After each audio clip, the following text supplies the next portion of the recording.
ఏపీలో మోసగాళ్ల బారిన పడి డబ్బులు పోగొట్టుకుంటున్న వారు కోకొల్లలు. డ్రగ్ పార్సల్ వచ్చిందని, డిజిటల్ అరెస్ట్ చేశామని బెదిరిస్తూ సైబర్ నేరస్తులు అందిన కాడికి దోచుకుంటున్న ఘటనలు రోజు వింటూనే ఉన్నాం. కానీ ఫస్ట్ టైం ఓ కుర్రాడు మాత్రం బెదిరింపు కాల్ చేసిన దుండగుడినే ఎదురు దెబ్బతీశాడు.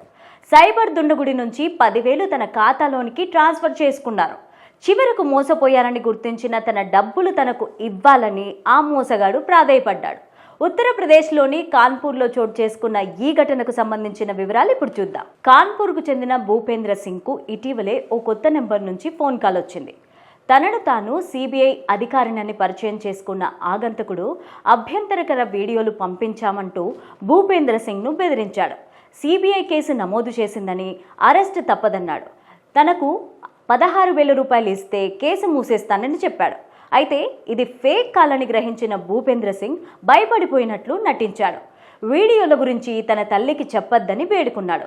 దీంతో తన పాచిక పారిందని నమ్మిన సైబర్ నేరస్తుడు డబ్బులిస్తే ఎవరికి చెప్పనని కేసు కొట్టేస్తానని చెప్పాడు. ప్రస్తుతం తన వద్ద డబ్బులు లేవని, కొన్ని రోజుల కిందటే గోల్డ్ చైన్ తాకట్టు పెట్టానని, దానిని విడిపించి అమ్మేసి డబ్బు పంపిస్తానని నమ్మబలికాడు. చైన్ విడిపించాలంటే 3,000 కావాలని ఆ స్కామర్నే అడిగాడు. గోల్డ్ చైన్ పేరు వినగానే ఆశపడ్డ స్కామర్ 3,000 భూపేంద్ర సింగ్ ఖాతాకు ట్రాన్స్ఫర్ చేశాడు. ఆ తర్వాత భూపేంద్ర సింగ్ మరో కథ అల్లాడు. తాను మైనర్ను కావడంతో గోల్డ్ చైన్ తిరిగివ్వడం లేదని తన తండ్రిలా నటించి సదరు వ్యాపారిని ఒప్పించమంటూ తన స్నేహితుడిని నెంబర్ ఇచ్చాడు.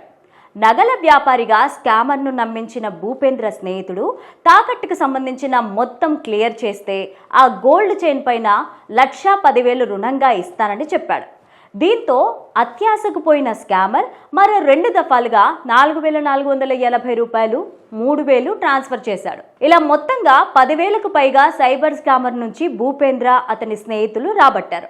ఆ తర్వాత తెలివి తెచ్చుకున్న సైబర్ స్కామర్ భూపేంద్రను మోసం చేయాలని ప్రయత్నించి తానే మోసపోయినట్టు గ్రహించాడు.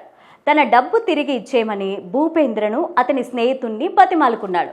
అయితే ఈ స్కామ్ వ్యవహారాన్ని పోలీసుల దృష్టికి తీసుకెళ్లిన భూపేంద్ర సింగ్ మోసగాడి నుంచి తాను రాబట్టిన 10,000ను విరాళంగా ఇస్తానని మీడియాకు వెల్లడించాడు. ఆన్లైన్లో స్కామర్ల బెదిరింపులకు భయపడకుండా తిరిగి స్కామర్నే బురిడి కొట్టించిన భూపేంద్ర తెలివితేటలను పోలీసులతో పాటు నెటిజన్లు కూడా మెచ్చుకుంటున్నారు.